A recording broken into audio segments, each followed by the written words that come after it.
पुनर्रचित हवामान आधारित फळ पीक विमा योजना राज्य शासनाने मृग बहार 2025-26 अंतर्गत हवामान आधारित फळ पीक विमा योजनेची घोषणा केलेली आहे।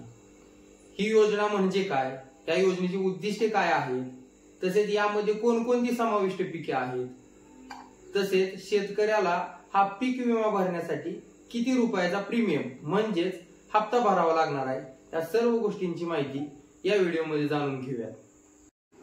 प्रथमतः आपण राज्य शासनाचा या योजनेमागे कोणता उद्देश आहे हे समजून घेऊया। कृषी क्षेत्रामध्ये फळबागांचा उत्पादनाचा वाटा मोठ्या प्रमाणावर आहे आणि हवामानातील बदलामुळे काही प्रमाणात शेतकऱ्याला तोटा सहन करावा लागू नये आणि जरी झाला तर विम्याद्वारे शेतकऱ्याला थोडीफार नुकसान भरपाई मिळावी, हा राज्य शासनाचा यामागील महत्वाचा उद्देश आहे। यामध्ये मृग बहारासाठी महत्वाची 8 पिके राज्य शासनाने निवडलेली आहेत। यामध्ये डाळिंब, पेरू, लिंबू, चिक्कू, सीताफळ, मोसंबी, द्राक्ष आणि संत्रा ही 8 फळपिके यामध्ये समाविष्ट आहेत। परंतु द्राक्ष आणि संत्रा ही फळपिके सोलापूर जिल्ह्यासाठी लागू नाहीत। फळपीक विमा योजनेसाठी अर्ज करण्याची अंतिम तारीख आपण जाणून घेऊयात। लिंबू या फळपिकासाठी 14 जून, पेरू 14 जून, चिक्कू 30 जून, सीताफळ 31 जुलै, मोसंबी 30 जून आणि डाळिंब 14 जुलै।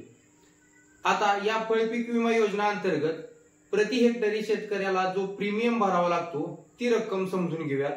लिंबू या फळपिकासाठी 4000 रुपये प्रति हेक्टर, पेरू या फळपिकासाठी 3500 रुपये प्रति हेक्टर, चिक्कू 3500 रुपये, सीताफळ 3500 रुपये, मोसंबी 5000 रुपये आणि डाळिंब 8000 रुपये प्रति हेक्टर याप्रमाणे शेतकऱ्याला हप्ता भरावा लागणार आहे।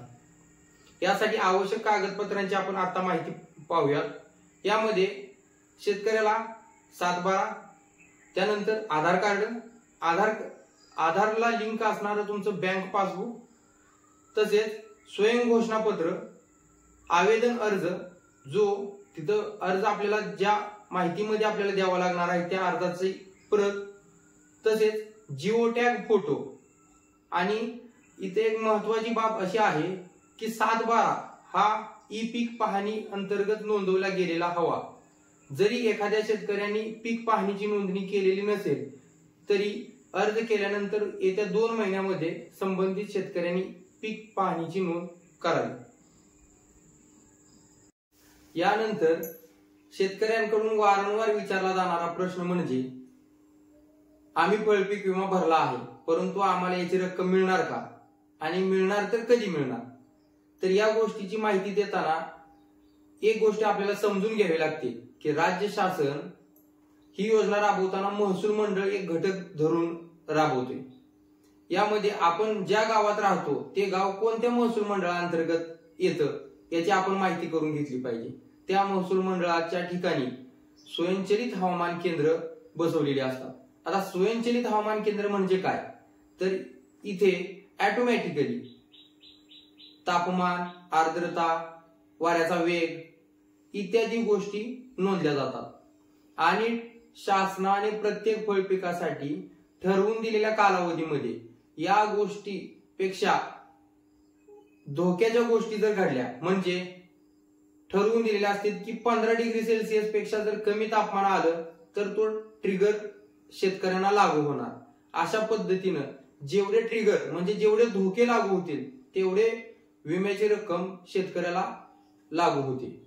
यानंतर काही थोड्याफार ज्या गोष्टी महत्वाच्या आहेत त्या मी तुम्हाला इथं समजावून सांगतो। ही योजना कर्जदार आणि बिगर कर्जदार अशा दोन्ही शेतकऱ्यांना लागू आहे। दोन्ही शेतकरी ऐच्छिकरित्या यासाठी अर्ज करू शकतात। प्रति शेतकरी 20 गुंठे ते 4 हेक्टर पर्यंत शेतकरी अर्ज करू शकतो। 20 गुंठे म्हणजे अर्धा एकर ते 10 एकरापर्यंत। परंतु 10 एकर हे क्षेत्र गणताना दोन्ही हंगामाचा विचार केला जातो आणि जेवढ्या फळपिकांचा तुम्ही समाविष्ट केला ह्या सगळ्या फळपिकांचा विचार करून 4 हेक्टर एवढे क्षेत्र गणले जाते। त्यानंतर विमा संरक्षण हे फक्त उत्पादनक्षम बागांनाच लागू आहे, म्हणजे तुमची जर बाग लहान असेल आणि त्यापासून काहीच उत्पादन येत नसेल तर ती बाग तुमच्या फळपीक विमा योजना अंतर्गत गणली जाणार नाही.